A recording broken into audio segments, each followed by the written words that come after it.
Welcome back to the Weekly Manga Podcast. This is the podcast where we talk about all of your favorite ongoing Japanese manga.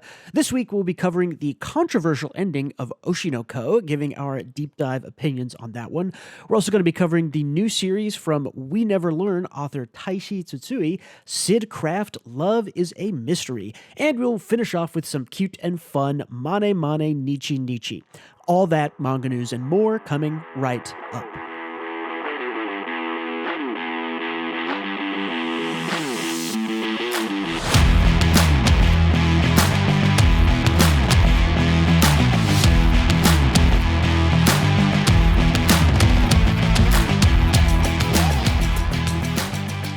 Hello again, my name is Bruce. I am the proprietor of the White Gray Black YouTube channel. This week I am joined again by my constant co-host Gautam. Hello, hello. A special shout out and thanks to our Patreon subscribers, Yaji Black. If you want to have your name read at the top of the episode, see some bonus content, check out patreon.com/WGBmanga. It's only $3 to start. Gautam, let's have a pretty long discussion here about Oshi no Ko. Yeah. About, 3 months ago, what would you have said to me about Oshi no Ko? Like how the plot would go? No, like what were your feelings on the quality? I thought it was great. And the execution of it 12 or 15 chapters ago. Yeah. I would have just said, Aka's a fucking genius. He knows how to write. And I love it. Okay, so and I would have said it's like maybe lost me a little bit from the start, but I thought it was still like incredibly high quality work. Mm-hmm. Okay, now tell me how you feel about it after the last 10 or so chapters and the ending.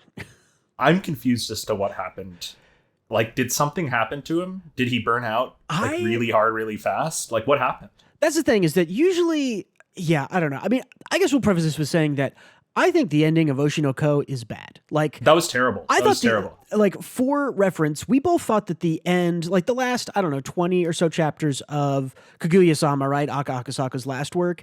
I thought that was a decline in quality, but it was never bad. It was like, well, this is not as good as the rest of the series. The last 20 chapters or so are clearly not as high quality. Some weird stuff goes on. It ends. It's cute. It's happy. It's fine. The rest of Kaguya is amazing. The end of it is fine. Yeah, and this is back when I used to like consume more like discourse around the manga I read. I thought people were like conflating how bad Kaguya's ending was, because the ending was great.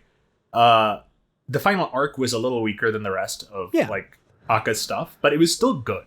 It was still good, and I think people just say it's like terrible, but I don't know what people are saying about this, Bruce. You'll have to fill me in. But it's bad. Nobody likes it. It's nobody. Everyone thinks it's bad, and they're right. Like there's no argument for me. Like this is not the. I think the best comment. Let me see if I can read this exactly so that I can get it right. I saw a comment that I think covered exactly the way I felt about it. Yes, here we go. On Reddit, on the final thread. This is from a user called Egavins. I'm going to read this basically exactly as you posted it because I think it says it pretty better than I could given an hour. Quote, I've made this comparison before and it feels even more apt now. This ending is like the bad end one gets after picking the wrong choice in a visual novel. It's got it all. A drawn-out, gratuitously painful death for the MC, complete with him taking a moment to openly criticize the wisdom of his final choice as if he's hinting to players what to do differently on the next playthrough. All we're missing is the Taiga Dojo. I don't know what that means. Quote, followed by one chapter of misery porn and a final chapter speed running through some of the remaining loose ends in the most perfunctory way possible. When I read this, I don't feel like I'm watching the culmination of a 4-year journey. I don't feel like I've watched the final beat of an unfolding tragedy. I feel like I need to go through my previous save files and find the dialogue choice that lets me see the good ending. End quote. That's so well stated. Yeah. It's exactly right. I have no idea what happened here. Like, in less words, this feels like the wrong ending, which I think is, there's something to be said about the right ending, executed not great. Something like Attack on Titan, which I think the end was fine, but maybe needed a little bit more time. That's the right ending for that series, and it was just a little quick. People were really hard on that, which I definitely disagree with. I thought that was the right ending for the series. All the choices were correct. I thought it needed to be 2 chapters and not 1, would be my kind of one complaint about it. It needed a little bit more time to breathe. This is just the wrong ending for Oshi no Ko. And it's so disappointing because, like we said, basically up until... I would say right up until Aqua confronts his dad at the cliff or whatever, that chapter on this series fucking sucks. Before then, I think it's excellent. Right up until that chapter and everything else, which is really only the last, 6 or 7 chapters, but yeah. So, and I guess we can use this space to get a little specific on our complaints. And I think I have a few, right? Is... one, the little girl with the crow stuff never really got expanded on. That's almost the most visual novel part of it. I don't know how many visual novels you've played. I've only gone through maybe 2 or 3, but it's I've seen other people play it and I've heard people talk about it and I've watched anime adapted from them. There's always the weird magical, there's a magical person who's really it's a crutch for writers to be I don't know how to explain this or do this properly, so I will put a magical thing in, and it doesn't really matter. It just gives me a way to do magical things more. What was her intent? What was the plan there? I don't know. Yeah. And we never got that answer. Her inclusion in the series was interesting when she showed up, but nothing was done with her. Yeah. I think the ending tragedy moment where Aqua takes his revenge, it just fell flat in every way. It was stupid. We talked about it, I think, on the pod, because that was 2 months ago. I even said if Aqua dies by the end of this, I think it would be a terrible ending. Yeah, because so much because so much legwork was put in to his kind of salvation in regards to the bonds he made, right, being prioritized over revenge. There was so much interpersonal relationship building, Aqua helping people out, them helping Aqua out in return, fully getting to understand, Akane especially understands how Aqua operates, how his brain works, his traumas, his baggage, all that stuff. And there was no point to any of it because his actions didn't change.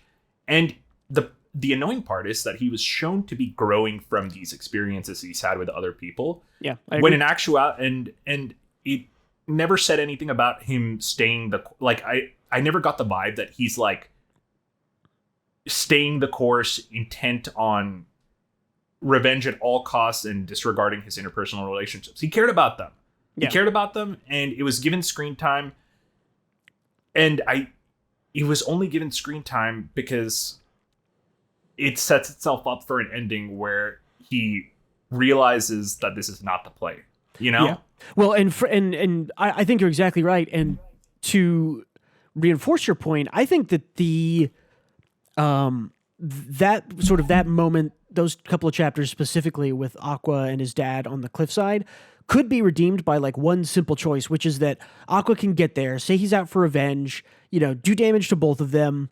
And then, maybe he throws him off a cliff and he's hanging there and Aqua's I've changed my mind. I know that I have things to live for. I'm gonna go. And his dad drags him into the ocean and they both die. That works because that is Aqua choosing to try to live. And then the tragedy is that he couldn't. When instead in this one, the tragedy is that he went against all the character development we think we've been seeing previously to make it sadder. I just don't get it. He basically is a scumbag.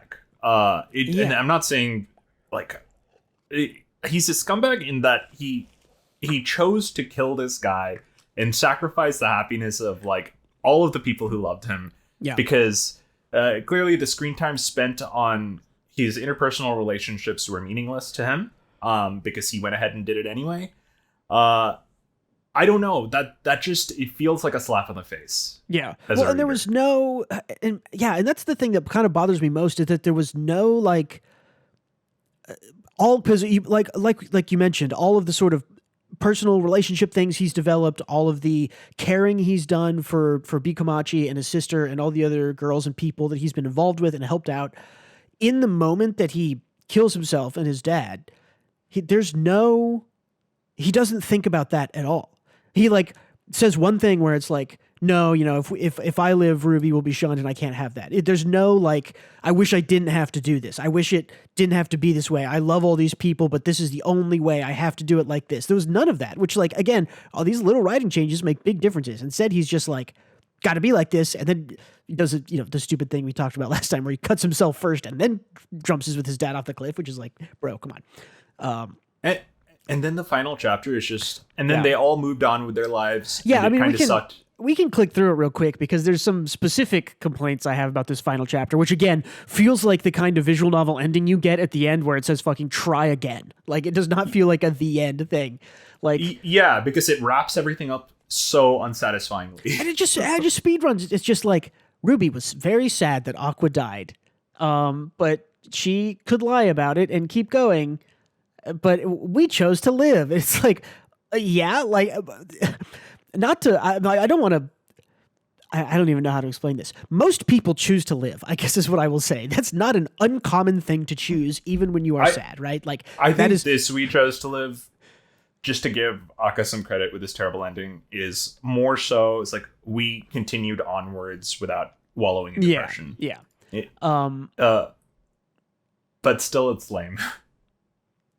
Yeah, but it's just this generic, like, we believed if we do our best, we'll find a reason for living. And it's like, have we not? Like, we have been going over the reason for these people to live for the past 4 years. Like, I understand what Ruby wants. I understand what Akane wants. I understand what Memcho wants. Like, I understand these characters because they're incredibly well written. And then the ending is just like, we kept going generically. And then like everyone is here and there's just like new girls on stage with Bikomachi and Kana is like watching from the sidelines and happy, and we didn't get resolution on any of these characters. Yeah, really. basically no. It just speed runs the end and doesn't resolve anything. And it's like, oh, it's like the darker things get, the brighter she shines. This is not anything we have ever been shown. Nothing we've ever been shown in this series makes that true. Like, it's a terrible takeaway. Like, that's like a terrible, terrible message to send. I don't know. I feel like it's not optimistic. It's just like she is better when she is suffering.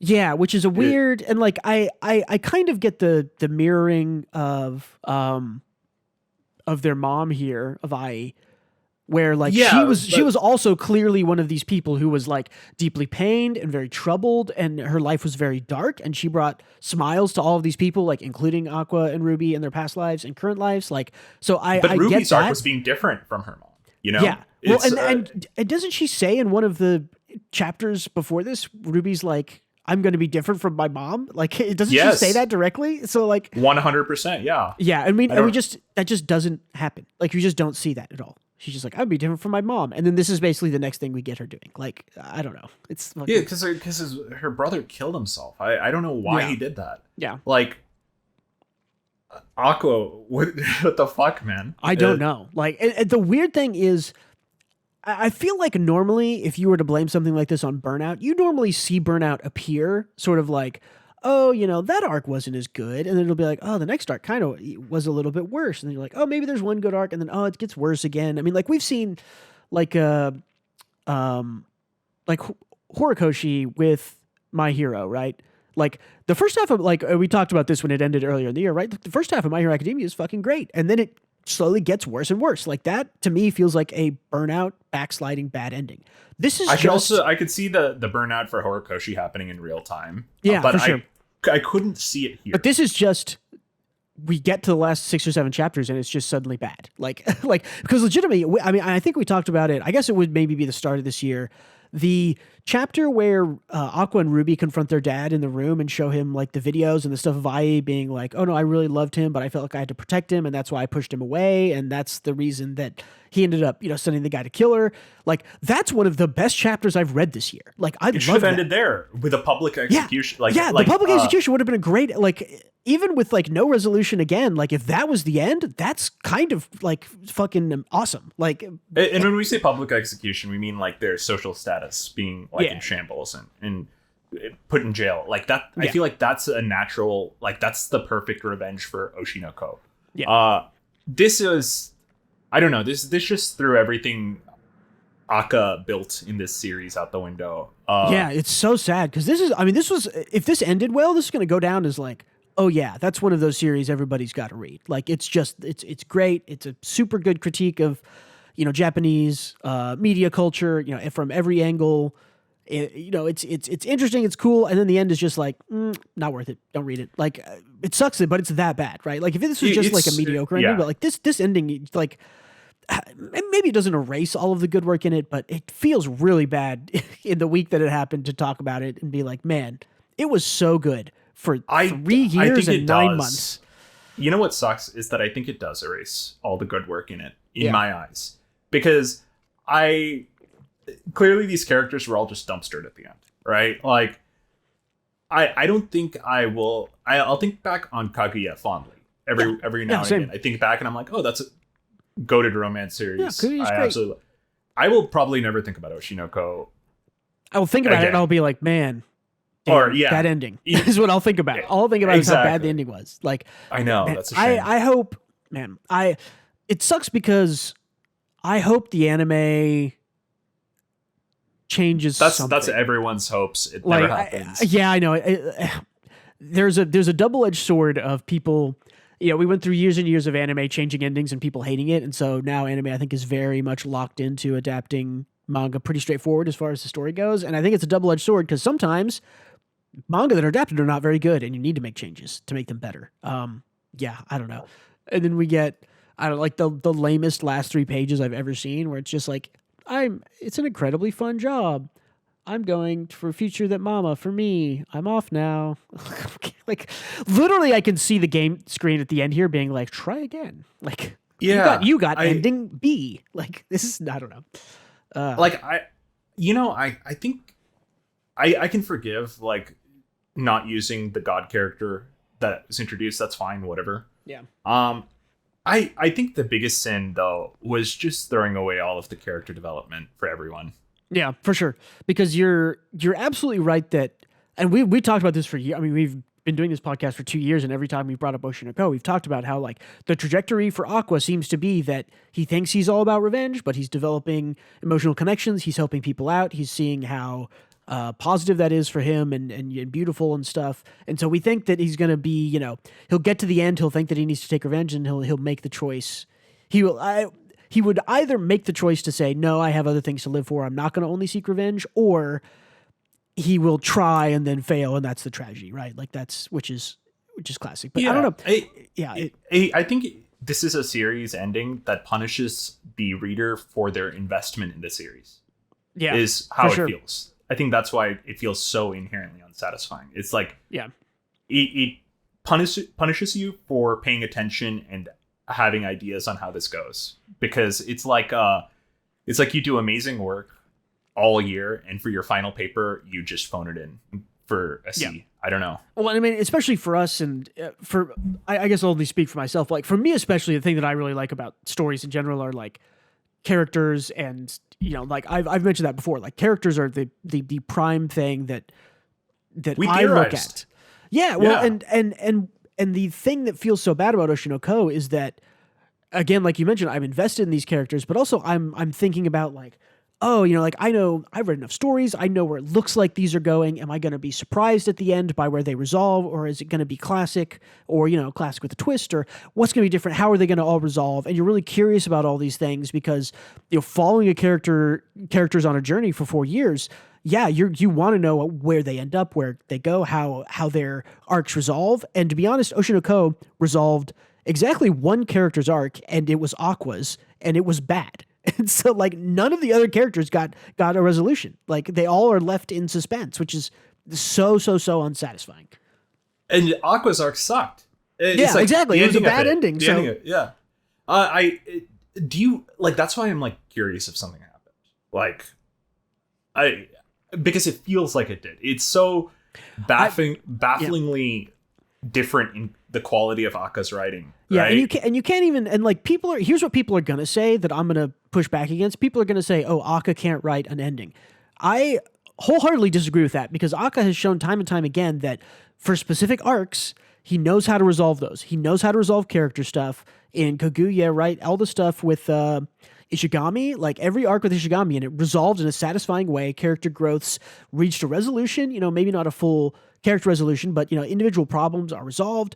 The final chapter of Kaguya slapped. It was amazing. It's good, and stuff like the confession could be seen as an ending in Kaguya. I mean, it doesn't happen at the end, but like that is a resolution of a massive, 120 chapter arc or whatever. Akka can write endings. Like he understands how to resolve character arcs. I've seen him do it time and time again. He does it in Oshi no Ko. He does it he does it with the characters in the stage play. He does it with the manga author. He does it, there's tons of people and things here that he knows how to write an ending. So I don't, I feel like something happened. I don't know. I feel like maybe he's just one of those guys where he's like, yeah, I guess I'll end it in about 20 chapters. And once he sees the end, he's just like, I don't know. Well, I guess I'm done. Whatever. I'm moving on. Like, or maybe somebody comes to him and is like, hey, your next thing should be this. Because, I mean, he's starting a new thing like this week or next week. So maybe it's like when a new thing starts, maybe he just can't handle two at the same time. I don't know. I mean, he used to, I don't know. It's very, very strange. It feels weirder than someone who's, historically known for bad endings. Because the thing is, if he ended earlier, like right after they in the skyscraper with their dad, like that would have been a great ending. And to be honest, that's the baffling part. Yeah, that is a great resolution to the whole thing. Is that he literally wrote a good ending to the story and then kept going and threw it all away. Like it's wild. It's like very strange, man. I think for authors I don't know, I can just say that they missed the mark. Yeah. And they maybe did the character development that led to all of this accidentally.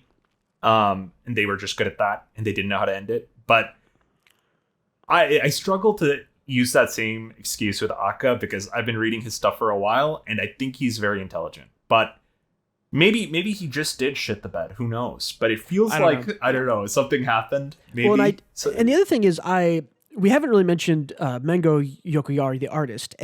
And I will say, historically, the one thing that I have consumed from her is Scum's Wish, which I adored. I know a lot of people didn't like it. It's basically kind of like bad people doing bad things and realizing at the end that they were doing bad things. And it's a very kind of melodramatic and tragic type story, which I think I actually see a lot of her storytelling in Oshi no Ko.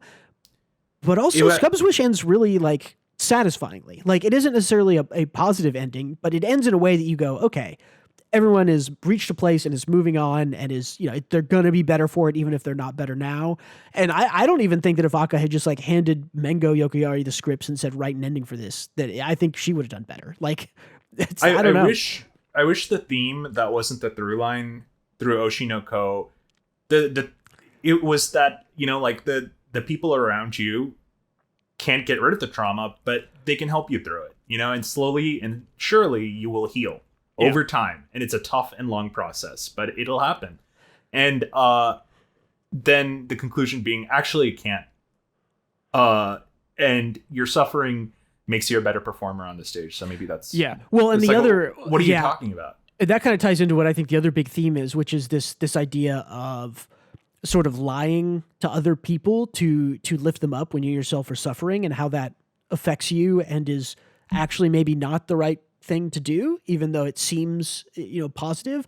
And that also just kind of doesn't get resolved either. Like No, I know. It basically ends with like, well, Aqua's been lying to everybody and then he died, so it's wrong. And then Ruby keeps lying and covering her pain and performing, and it's good again. And it's just like and it's like I don't know, like nothing thematically works with these last 7 chapters or so. So and that part is even weirder because Ruby's arc where she decides to be different than I, keep her friends close and be honest when she needs to be, that wasn't that long ago. That was like this year. Months back. I mean, this year there've been, 35 chapters this year. Yeah, that was this year. So it's like it's like contradictory. This ending is contradictory to what Akka wrote a few months ago. It literally is, yeah. Well, yeah, and I think that's the big thing. Is it just like, whereas Kaguya was like, well, the chapters aren't as good, but it's the same story. This feels like, I mean, like, I can't say it better. It feels like a bad ending where you should be able to try again and get a different, better one. This is the one where it's like, oh, you chose to kill the guy when you could have chose to not kill the guy, and that leads to him dying, and it's like, well, everybody lives on, but the main character's dead, so okay, try again. Like, seriously, it just isn't, like, it isn't the right ending. Like, it's just the wrong ending. It sucks. I know that's unfortunate. It's unfortunate it ended this way. Well, It is what it is. I really hope we see more Mengo Yokoyari do art for another series. I know she's one great. thing that I have no complaints about is how good the art was consistently in Oshinoko. I think it's amazing. I think the art, all the bad stuff, all the bad writing in the last chapter does not take away from how good a lot of the art is in this last chapter. So you're right. The art was phenomenal all the way through. The writing at the end was so bad it was confusing to me. Yeah. But I think that's my takeaway, is that I'm confused as to what happened here. It's unfortunate, because if we had gotten kind of like a just okay ending, like Kaguya, where it was like, well, it's not as good as the rest of it, but it ended, it was fine. I think you could hardly recommend Oshinoko for people to read, to watch, to consume, or whatever. But yeah, I think it's like you said. It's just like, if people say like, oh, should I read Oshinoko? I would be like, no. Like, don't. No, I'd say no too. Stop read, like, literally put it down, the chapter where they like finish confronting their dad in the penthouse or whatever. Like, literally stop reading right there and be like, that's the end. Just imagine what happens to the rest of the characters, because if you keep reading, it will not be good. It's a shame, because I think there's like a lot of excellent critique of the entertainment industry in there. Everything before the parts we're talking about is awesome. Like, I would rate Oshinoko like very damn near a 10 out of 10, except for these last couple of chapters. Like, I think it's phenomenal. I think that pulling people in, like, I think it was one of the best chapter ones of like all time in manga. Like, holy shit. I mean, it's a mini series. It's like about 200 pages or whatever, but like an amazing chapter one, like an absolute wild twist. I think the critiques of the entertainment industry were valid and on point, and a very consistently well-written, well-expressed thing of these people who are taken advantage of and pushed in ways that they shouldn't be pushed, and the dangers of being a public figure and all of these types of things. Yeah, I think Oshinoko is fucking amazing. But the ending is so bad. It just kind of ruins it all. Yeah. I don't know. I think Aqua is like maybe one of the lamest characters in fiction. He sucks. Yeah. What the fuck was that? Oh, and then end of 2023, I would have been like, Aqua's a great character. Yeah, like, for sure. Like, everybody's awesome. Everybody went full of great characters in Oshinoko. That's because we thought, I guess mistakenly, that he was developing as a character and that he would have a character arc, when in actuality, he wasn't developing and didn't have a character arc. Yeah. And I wonder, man, it's so weird to be like, maybe Akka doesn't understand tragedy, but it's like, he does, because like Ai's death was tragic, and like so many other good tragic things were exposed. It's so weird, because he does, like we saw in the ending. He's like, oh yeah, Ruby, it sucked and she cried a lot, but she continued to live. It's like he just speed ran that tragedy, I guess. Yeah, it's just it feels so weird, like we've said before, because it isn't this like slow backslide into like, oh, they're losing they're losing the thread, they're losing the story. It's just, it's good. And then like he just makes the bad decision of having Aqua go up on that cliff, stab himself first, and throw himself off the cliff with his dad. And suddenly nothing makes sense and nothing is good. Like, it's so weird. Like, I don't know. It's just like literally everything is good before then. Like, everything is fucking amazing in this series before then. And then they get there and it's just wrong and bad. And it's like, I guess maybe you're like, if you just, everybody makes mistakes. Maybe if it just so happens that the one big mistake you make is at the very end of your story, and that's where you happen to, every series has a bad arc or a bad plot point or something. Maybe just Akka just got unlucky, and his bad arc and plot point was the last 10 chapters of Oshinoko, as opposed to happening earlier in the series. I guess. I don't know. It's like, it doesn't make sense, because Akka intentionally wrote Aqua's character arc to be a slow journey of understanding that revenge is not the answer, and the interpersonal relationships and the people you help is. And then he forgot at the end that was what he had built over 200 chapters. And then it's like, okay, actually, he does. Aqua hasn't learned anything. Yeah. His revenge is most important to him, and his connections to other human beings have always been secondary. Yeah. Okay. Well, and that's fine, I guess. Whatever. Well, and I wonder, because we didn't read a whole lot of his other series that was going on during this time that got canceled, right? The I don't even remember the name of it. The like love. The like, you know, the in-ear love thing where two people are trying to date, but then they have coaches in their ear telling them what to do, or whatever, that series. Because I thought that series was kind of boring most of the time. Like that wasn't like, I thought the characters were interesting, but it took too long to get going for me. So maybe because Kaguya was ahead of its time a little bit. I think it was Aka just knows how to write. He's genuinely funny. And as we saw in Oshi no Ko, you said it was like a 10 out of 10 till these like last few months chapters, but it's like Aka is just that good. Yeah. So that's why this is a confusing thing. Anyway. Yeah. I don't know. I mean, I don't know what else to say. We'll never know why it happened this way, but it did. And it sucked. So yep. It is what it is. So he has a new series. It's I think a fantasy romance, starting either I think it's probably like next week. If we don't get an official translation, it might be 2 weeks for us to get a translation. But I guess I'll end with this. How interested are you to continue reading manga published by Akasaka after this? Yeah, I don't know, because I know his new series will probably be good because he is a talented writer and just very smart, I think. But I don't know. I feel like weirdly betrayed by this. I'm in the exact same boat where it's like, yeah, I think I'm going to write it, but unless it's like, wow, this is the whole time in the back of my mind, I'm going to be like, this is going to go 200 chapters and it's going to end awfully, because apparently, like, I'm going to be worried about that the whole time I'm reading, and he's going to lure me in again with ending arcs and character stuff appropriately, like he always does, and we're going to get to the end, and I'm going to be like, okay, he says it's ending in 5 chapters, and I'm going to be worried the whole time. I don't know. He needs a short, I think 2.5 year run with a good ending, and people be like, okay, he can do it. I think essentially Aka has, I guess if you're following all of the series he's done, right? His first one was it called Instant Bullet or? Yeah, Instant Bullet. Yeah, Instant Bullet I've heard has an unsatisfying ending. I think that got axed. I don't remember exactly. Yeah, that got the axe. So which again, I can forgive an axe series with a bad ending is. I will not blame an author for an axe series with a bad ending. Kaguya, like we mentioned, not a bad ending, but certainly not as good as the rest of the series. Another canceled thing. It was still a solid ending. I'll give that one to Aka. I think this was like the one ending from him I didn't like. It was just, and it wasn't even just like disappointing. It was, I would say, actively just bad. It felt insultingly bad. Yeah, and not even to say like the quality or execution of it, I think is fine, is still good. It's just that the choices made were wrong, and that makes it bad.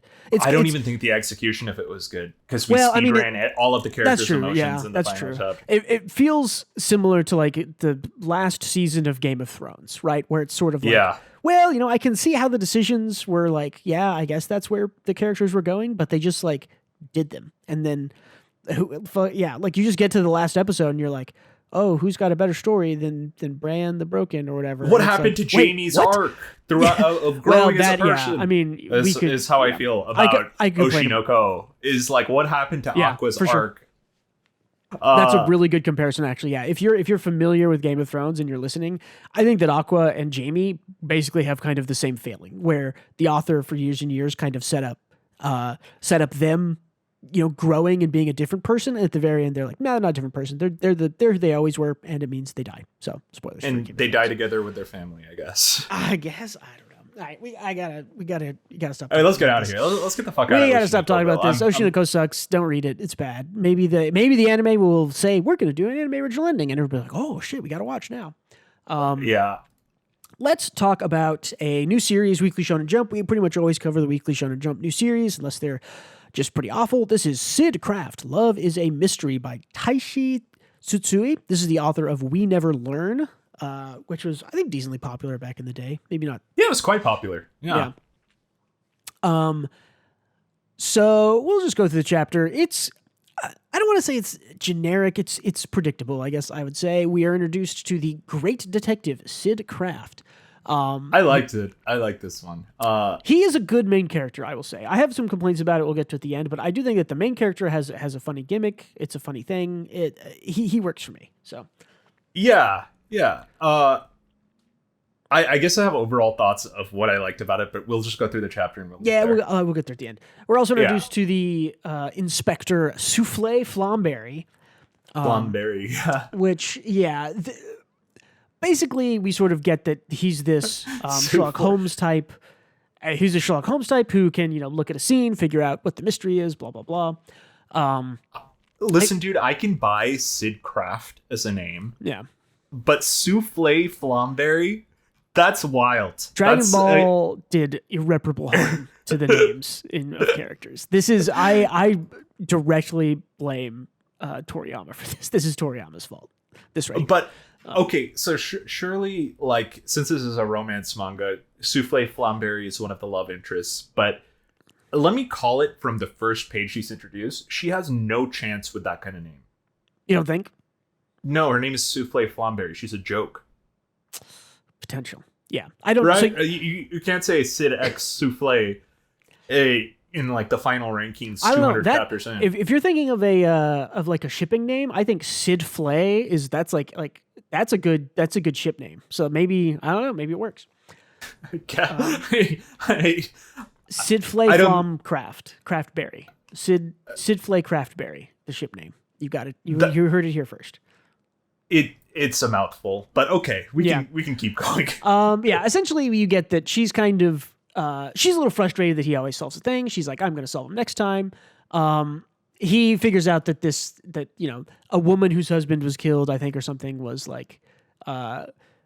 she was in the house, and he's like, this is where we get kind of the fun reveal of yes, he's this cold Sherlock Holmes type, inviting a dinner, and he's like, Miss Jody, he's like, I had a crush on you for so long. He's like, I'm really into romance stuff. I don't want to be a detective. I'm so good at it, but I hate it. I just want to do romance stuff.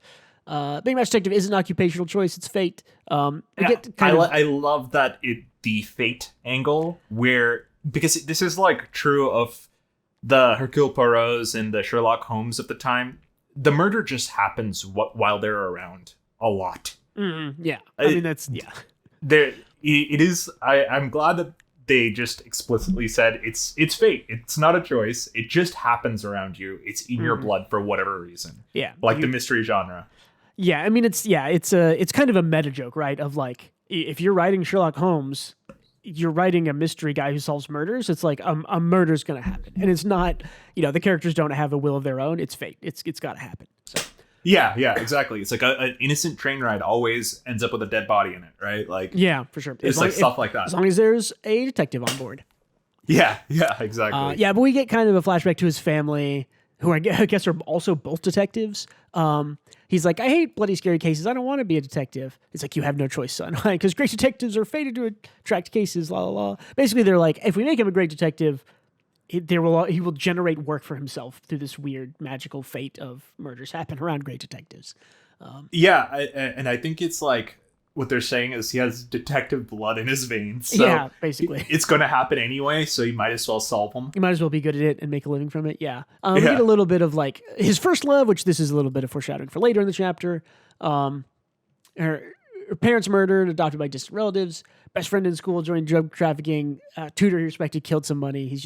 It's terrible, great detective fate by foot. I've just been forced to solve cases that crop up around me, and before I knew it, I was dubbed a great detective. So yeah, basically what we're saying. And he goes I'm not into mystery novels. I'm really into romance novels. We meet his assistant, who I saw and I go, oh, a cute girl. And her name is Elio Evelyn. And you go, yes, a girl's name.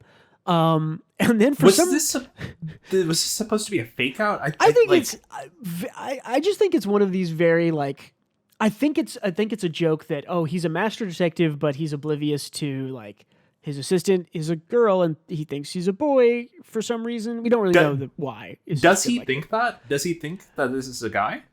Yeah, he absolutely refers to Elio as a boy somewhere. I don't know if I have a page of it, but somewhere when they're in the bar, okay, he's like, "Wow, he's really popular. He's in all the pictures." He like says this stuff like that. So okay, that makes more sense because I was like, because spoilers at the end, they reveal that her hat falls off and you see her long hair, and I'm like, it's a girl. What? Girls, by the way, like, what is this reveal? Yeah, I know. Girls wear hats, by the way. Like, there's not hats do not make you. I don't know. It's a manga thing, I guess. Whatever. But yeah. I was just confused because I was like, what is the reveal? Because something got revealed here while Sid was looking away that she is a cute girl. I thought it was just that he didn't know that she was attractive. Yeah. Or something.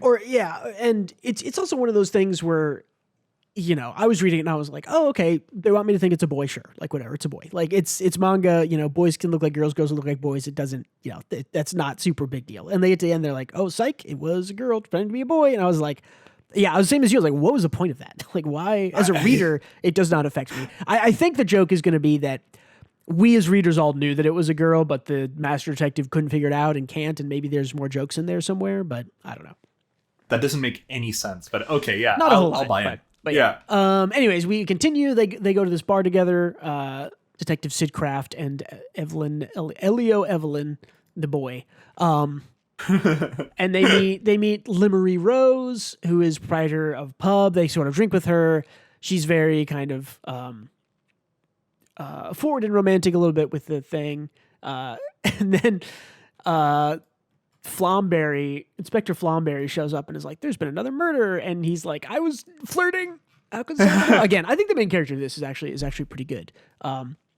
Yeah, he has a lot of like Harry Dubois energy in that, like, there is a scene in Disco Elysium where Harry is trying, like, his brain is doing mental gymnastics in order to believe a beautiful woman's story, even though every part of his brain is chiming in with justifications, and there's like certain parts of his brain are like, everyone is completely biased. She is lying. Here's all the evidence. You are just tricking yourself because she is hot as hell. Yep. And like that's what happens to Sid. It's like he is like hoping in his heart of hearts that the beautiful woman isn't the murderer. Yeah. But yeah, he goes to investigate. We get a little bit of, you know, Sherlock Holmes. He was shot. There were shoes. The shoes are important. Whatever. I like that he's like, wow, you've solved it already. And he's like, nope, I was getting sick because there was a dead guy bleeding in front of me and I couldn't take it anymore. Just like Disco Elysium. Yeah, corpse you never get used to it. Me out. But I'd like to point out that the guy's name was Zuck Hackner. Oh yeah, I didn't even. The names in this they're interesting. I feel like we should just say them out loud because they deserve to be. Yeah. You also get again what I mentioned, foreshadowing. We do get the another flashback of like my first love. I can't remember her face. I don't know about you. When I saw this, I was like, oh, it's the inspector. Like she has the same haircut. Like what? It's like the thing that you do, right? Obvious. It's like people don't change their haircuts 20 years later in anime and manga. If they do, it's impossible. So I don't know why they give Sid a nickname when his name is one syllable. Sai. Yeah, it's odd. It's a little odd. I bet in Japanese it's two syllables though, because Sid in Japanese would be like Sidu or something, and Sai would be one. I don't know. Maybe that's my Japanese excuse, I guess. But yeah, he gets back and runs into the bar hostess lady, and she's like, "Oh, you should take me on a date. I'm very romantically involved with you. I love you." Blah blah blah. And then he's like, "You, Mr. Zuck Hackner, you murdered him, didn't you?" It's like, "I wish I had stayed up." Like you mentioned, he's like, "I wish I couldn't. I wish I didn't have to see it, but I can see it." Hammer the Iron Laws, and he talks about all these laws that they have to do. Saw that her arm was hurt. He mentioned earlier that she was using her other arm. Blah blah blah. He's like, of course, there's a trick around that can deceive the eyes of the great detective Sid Craft. Like, oh, she never found me attractive at all. Go figure. Oh well. And then end of the chapter here, we get again the hat comes off, and surprise, it's a girl. Even though again, girls wear hats. And that was like the silly, like, I think I really liked this chapter until the end, which started revealing the romantic beats of it. Yeah. And I'm like, oh wow, that was weird. That was a little dumb. Well, and you know what this kind of reminds me of? What was that like Western romance gag manga? Where Sheriff Evans. Yes, yeah. Sheriff Evans. This like reminds me of, in my opinion, like a worse version of that, combined with, I guess, We Never Learn, Nisekoi, kind of some of the other things we mentioned. Yeah, I'd agree. Sheriff Evans was one of those like, oh yeah, he's really good at his job, and she's kind of trying to catch up to him. And I think, didn't they also turn out to be childhood friends? I don't remember in that one, but no, they're just rivals. But like, yeah. I get why Sheriff Evans feels better in your eyes, and my eyes too, is because it's fully a gag manga. Yeah. With like very slight romance subplot. This it leans on the romance. It's starting to lean on the romance. I liked the first 90% of it more before they introduced the romance stuff, because the gag worked for me. Yeah, and we'll have to see. I think it's kind of hard to tell what is going to be the balance between romance and gags, because it was pretty gag filled, I would say. I'd say that's why I liked the first 90%. The last part felt a little clunky, but that's okay. I think you need to establish that it's a romance. Yeah, exactly. You know? I think they're just planting the seeds for like, hey, I know that you were reading a gag manga. This is also a romance manga. Here are the seeds for that. I think they're planting that down. So, we'll see.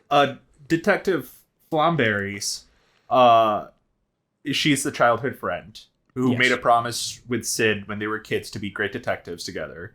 That's just Nisekoi. That's what happened in Nisekoi. Yeah, can we stop doing this? I can't remember their face.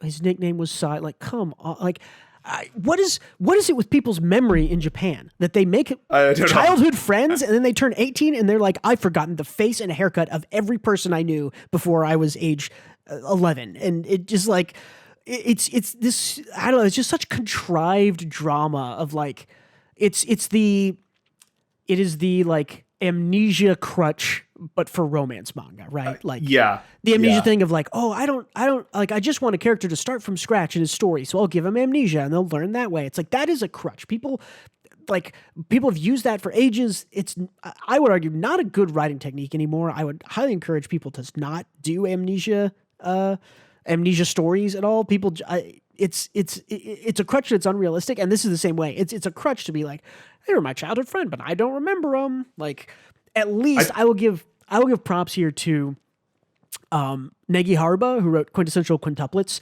This kind of happens in Quintessential Quintuplets, but it makes sense because in Quintessential Quintuplets, the MC met the 5 quints when they were younger, and he had like a special outing with one of them. But because they're identical quintuplets, he doesn't know which one he had that like special day with. And so the sort of mystery of quints is like him figuring out which one of the quints that look a little different now, which one of them did I go on that special day with, because that's the one I'm in love with. And so like, that's the mystery. So he didn't forget what they looked like. It's just they're identical quintuplets and they looked exactly the same. And I had a special moment with one of them when I was a child, and I remember that, and I remember that it was one of them, but I don't remember which one. And it's like that makes sense. This one doesn't. Yeah, I completely agree. It doesn't. I don't love this plot line. I think it's more forgivable if Nisekoi hadn't done this exact tons of romance things do this. Yeah. I was childhood friends and I forgot who they were. Like, I'm pretty sure this is happening in Himiten right now. I think, well, there's a childhood friend character. I don't know if it's actually they forgot about him, but yeah, I don't know. I guess in terms of romance writing, I suppose I find the concept of fate to be lame. Mm. And maybe that's just personal preference, but this childhood friend that you made this promise with that influenced your life choices into adulthood, reconvening and getting together at the end is like too fate-pilled for me to... Yeah. Like, I feel like you should just build a dynamic and have chemistry instead of having this pre-established long-running promise with an unknown figure that happens to be your... I don't know. I don't know if that criticism makes sense to you, but it's not my thing. Yeah, I understand it, and I'll make a comparison that maybe will help. This is the sort of, we're introduced to a childhood friend character who made a promise to be in love later. To me, this is like if there was a sports manga and you're in, like, at the very start, you're introduced to like a team that is shown to be like, flash forward, wow, I'm so glad we beat that team in the finals, and that's the end of our story. And then flashback to how the sports team got like all the way there. Like, well, I know they win in the end. I know that they're going to get there. Like, yeah, sure, part of it is like journey, you know, like I want to see the journey, but this is like it just tells you the ending. Like the problem is the interesting solution to this is to set up a story like this with this childhood friend and have them not win. I think the problem with that is, as you and I are already expressing here, introducing this in chapter 1 is already frustrating because I think like the end is it's hurt. Like those two are going to be the romance pair, right? Like because it's fate. Yeah, because it's set up as fate. They have the history. You established that detectives believe in fate.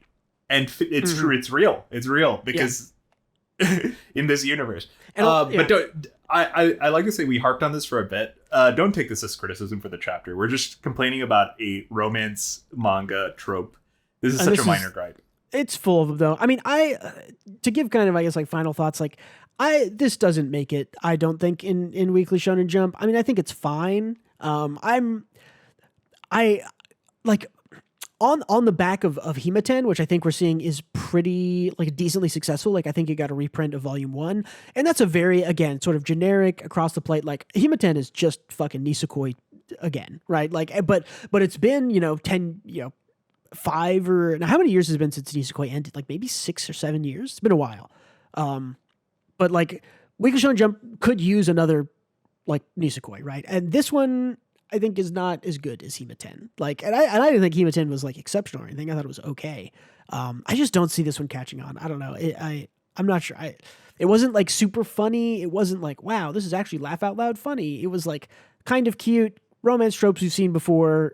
Weird names. Like I didn't think it. The art is fine. It's good, but it's not great. I don't know. I just really did nothing. I liked it. I liked it.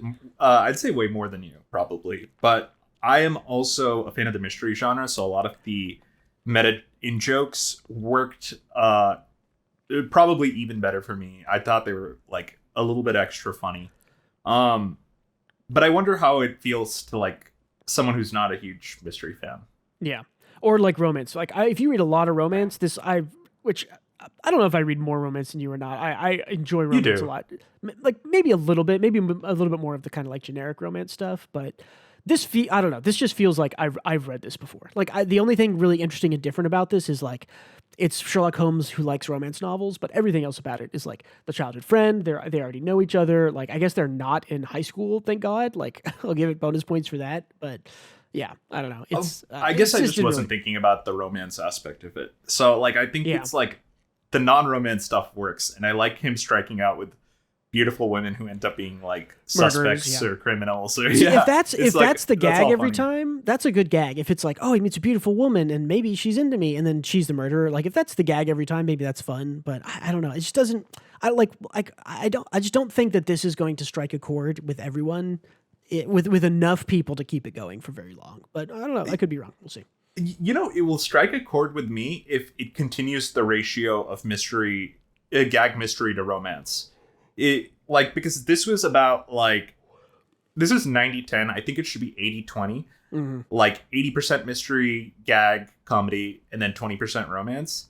I think it'll be more like 50-50 as we go through. Yeah, we'll kind of have to see. Because, this is not a chapter 1 that I think you can really feel the way the rest of the serialization will go. It's really just introduction to kind of characters and ideas. So chapter 2 will tell us more. As I feel like we say that a lot of times with chapter 1s, but for this one specifically, I think chapter 2 and 3 will tell us, and we'll see how it. I mean, could be better. There's lots of things where chapter 1 is I've not loved, and chapter 2 was a lot better. So we'll see. You did convince me on one thing. I started this conversation thinking that Souffle Flamberry had no chance because of her dumb name, but now that she is his fated person, you might actually see Craftberry, the ship. By the end of this. What did we say it was? I need to look at it because it was a really good... It's just Craftberry, right? That's like the best name for that. Sid Flay Craftberry, yeah. You said that, and I nodded in the corner, but I thought differently. Yeah. Sid Flay Craftberry. It's happening. It's the ship name. Okay. Yeah, I don't know. I also don't know if we're getting a new series next week or for the next 2 weeks. Usually Usually come in groups of 3 or 4. So I don't know. I think maybe next week we'll get another one, but we'll see. I'll check out the second chapter of this. I thought it was kind of fun. Yeah, I mean, I definitely will give it. I'll give it 3 chapters and see. That's all I got in me for this one. But yeah, I don't know. Anything else to say on what the fuck was this called? Sid Craft, Love is a Mystery. No, I thought it was a good time. It's like the subtitle of like nobody calls it Kaguya-sama, Love is War. It's always just like Kaguya. So maybe it's just Sid Craft. Do you remember what Kaguya was called before it got the Love is War? Oh, like official? the fan translation one. Yeah, it was. God, it was long. What was it? Yeah. Kaguya wants to be confessed to, a genius battle between love and war, or something like that. Yeah. I want to see if somebody has the alternate. Kaguya wants to be confessed to. I guess that's the official. Yeah, no, I do remember that it used to be. Yeah, Battle of Geniuses, Love and War. I don't know. It's very different languages we're translating into here. But yeah, so yeah, anything else on Sid Craft? Love is a Mystery. Love is War. No, I enjoyed it. I thought it was some dumb fun, and I think fans of the mystery genre would like it.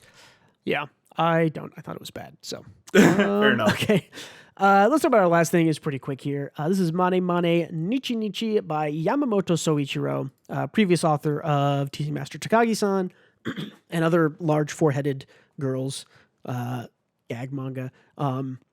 I am kind of surprised about how much more I am liking this series than everything else they've ever done, and I think I know why. But I don't know if you agree with me. I think this is this author's best work, and it's just started. I read all of Takagimoto, and the chess.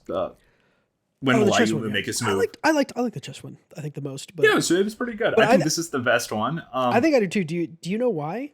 Yeah, it's just girls being dudes. It's just you don't really see you see like Nishi Bros where it's just guys being dudes and having like their normal daily life shitposty conversations and being funny with each other.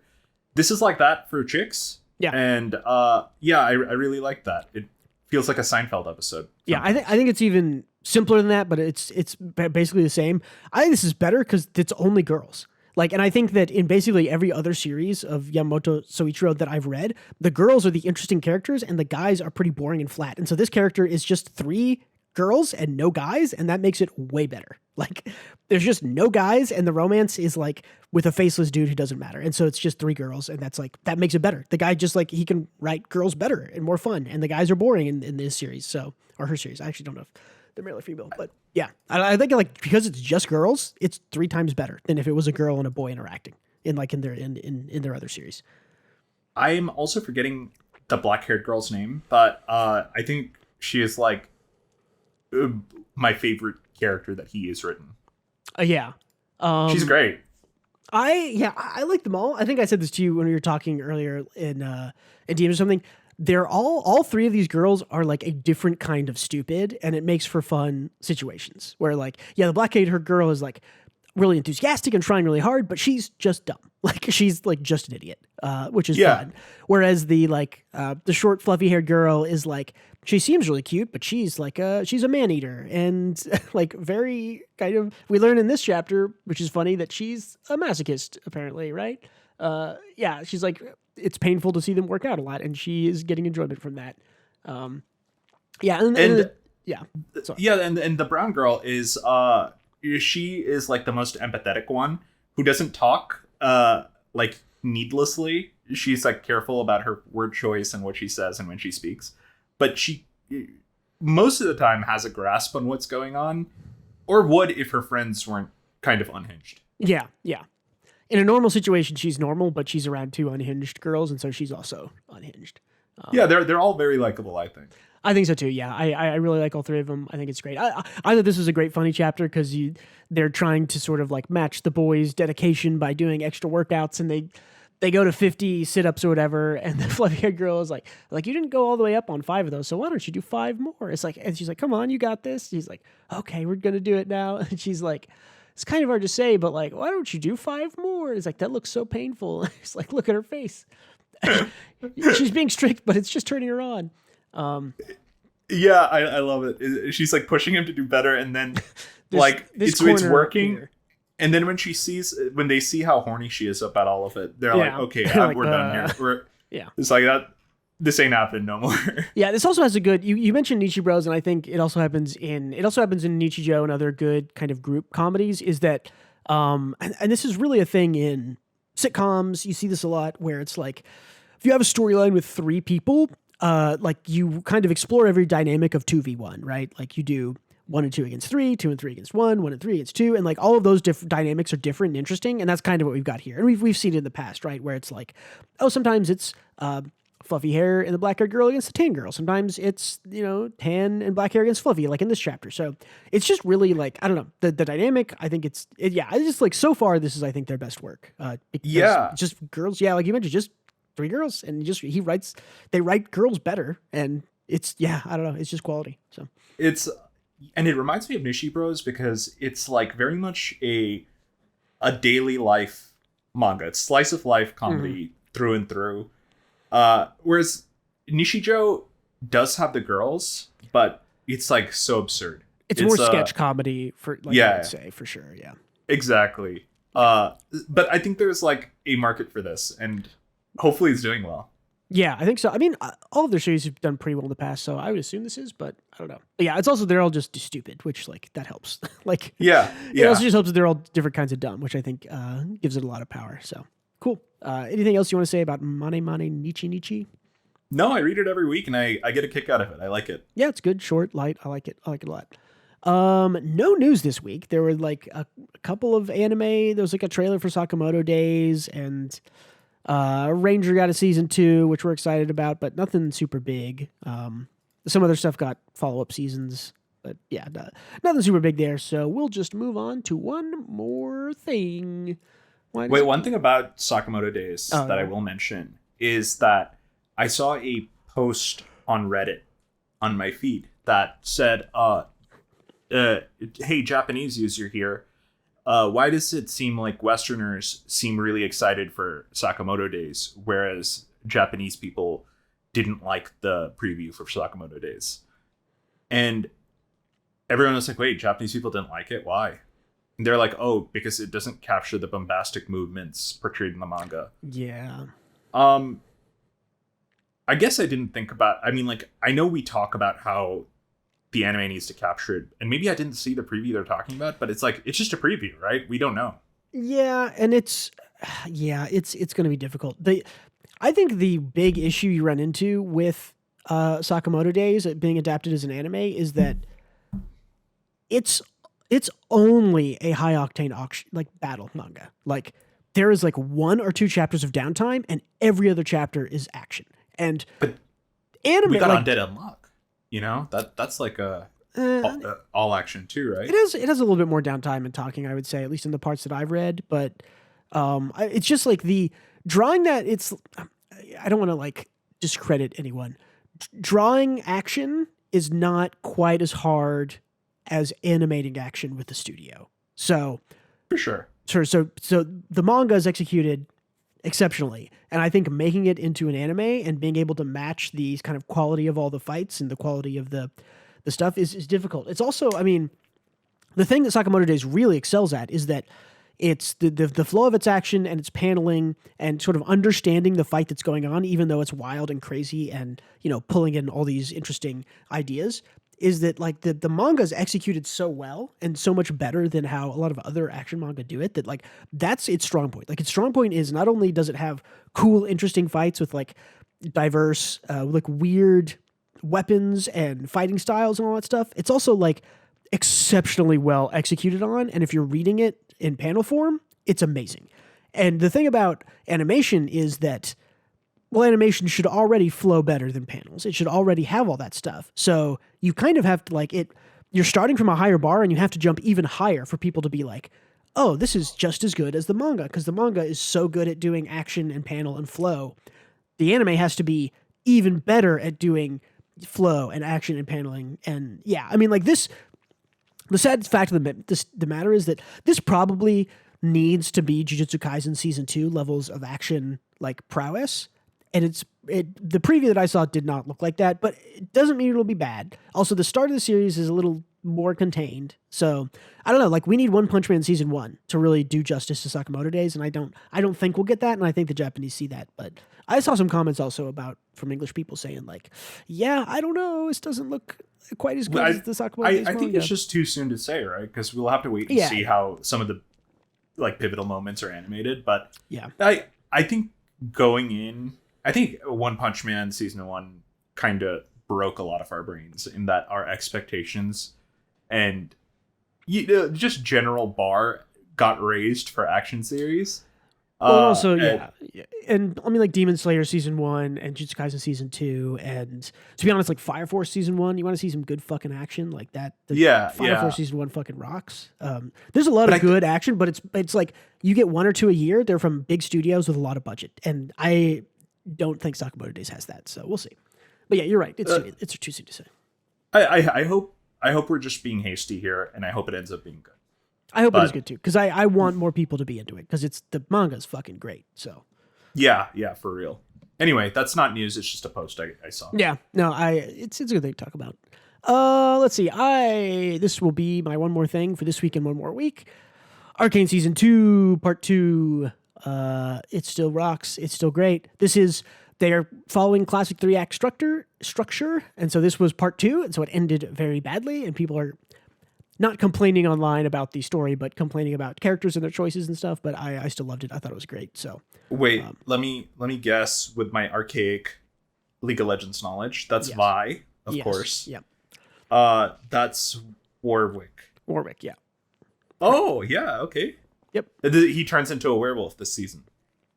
Yeah. I won't spoil too much, but yes, essentially. I mean, it's not really I guess it is because it's a show now. Yeah, well, I've always known him as a dog, so it's like.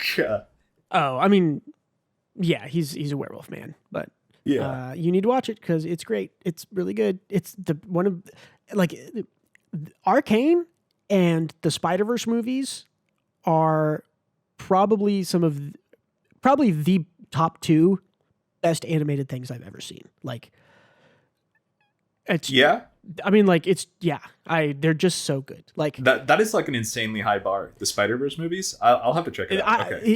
Arcane is different, but like, it is Spider-Verse movie level of like creativity, and animation is unique and interesting, and the story and acting is also just fucking amazing. Like they have the actresses who play the 2 leads have like popped off.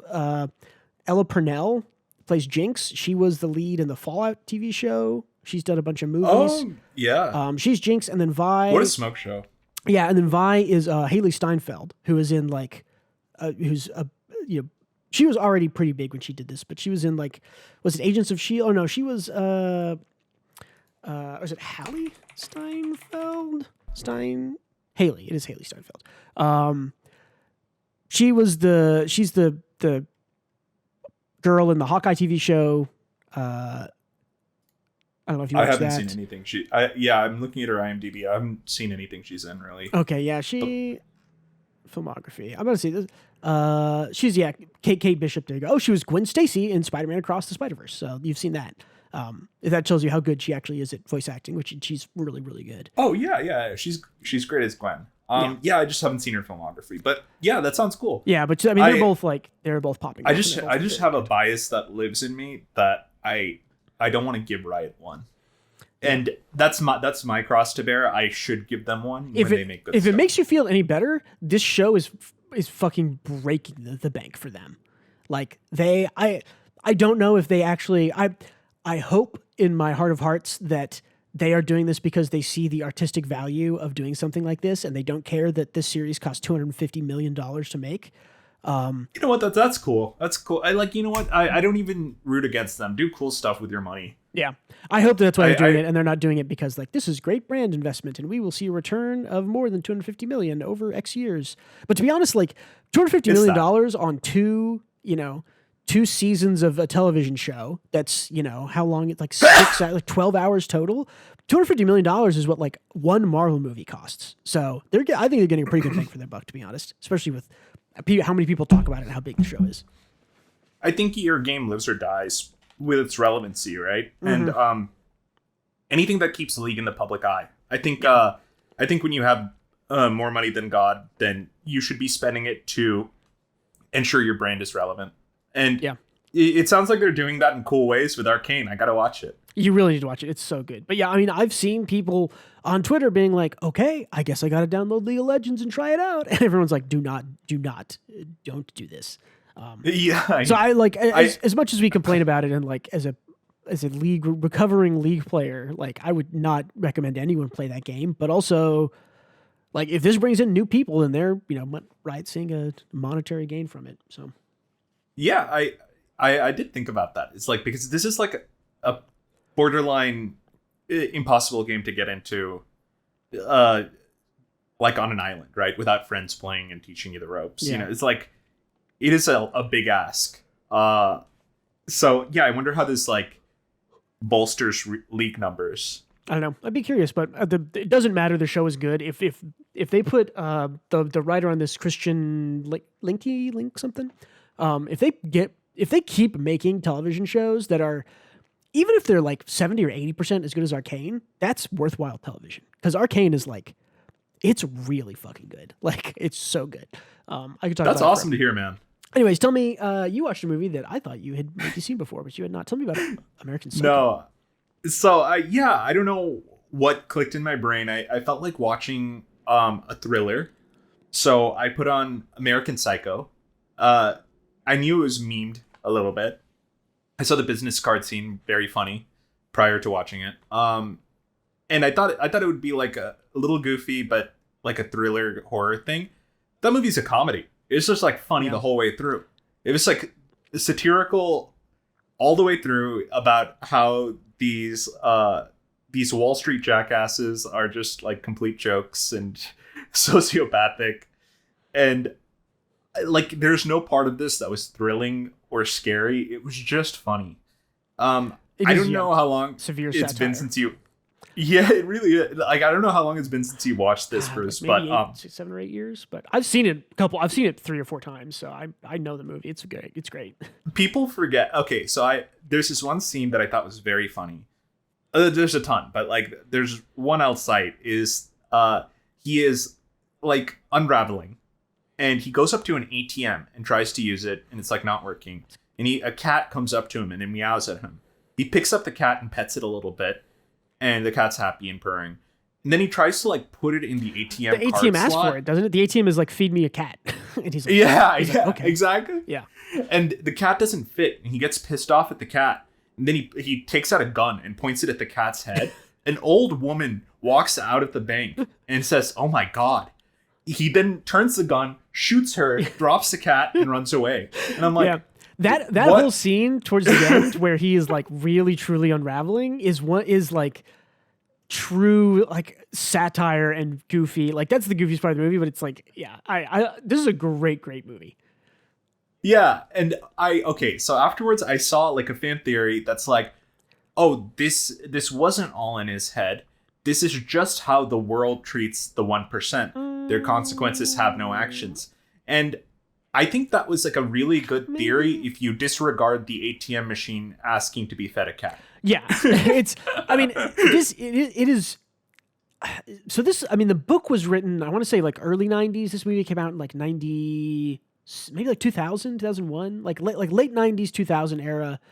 And like the whole thing that it's satirizing is these like, the exact kind of people who Bateman and his friends, quote unquote, are in the movie, who are these like guys who are so disconnected from reality. They're on cocaine all the time. All they think about is business and looking good and competing with each other. It's just looking at them as like, these guys are subhuman. It like literally a satire of like, they're not all murderers. As like the movie's almost 25 years old. We're just gonna fucking spoil it. Like, he doesn't kill anybody. Is the whole fucking thing at the end, right? Is that he has not actually done any bad deeds. He's just so disconnected from reality because he lives in a world where money and the people around you disconnect you from reality. And like, he's just disconnected from reality in a kind of different way. And that's a satire, right? Is that these rich guys in these high rises in New York City that deal with money and only talk to each other and do cocaine and go to these high-end clubs and hire, strippers and prostitutes. Like, they are so disconnected from the reality of life and all of that this guy in particular detaches in a different way, which is that he imagines himself killing people. Or maybe he does kill people, but not the guy at the end. I mean, there's arguments to be made, but yeah, I don't know. Who cares?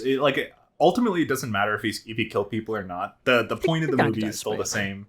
Yeah, which is what you just mentioned. Yeah. Is that they are emulating humanity. They don't have the lived experiences due to their circumstances to feel the things that we feel as normal people.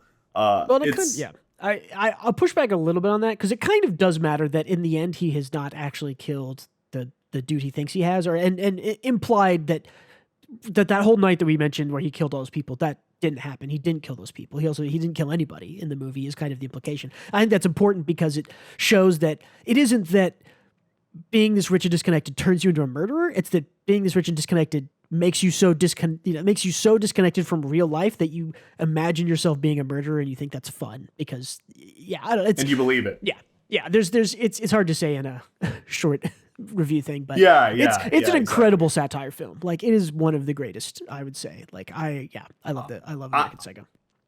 So if anyone hasn't watched it, give it. I'm sure most of you have. Looking at our demos, 20s and 30s years, 30-year-olds. And it's like a pretty popular movie. It's like memed on all the time.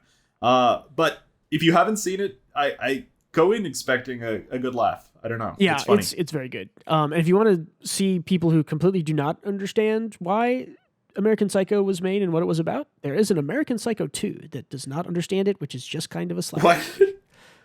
Okay. I think it's got it has somebody famous in it. Hold on. I think it's a girl on it, right?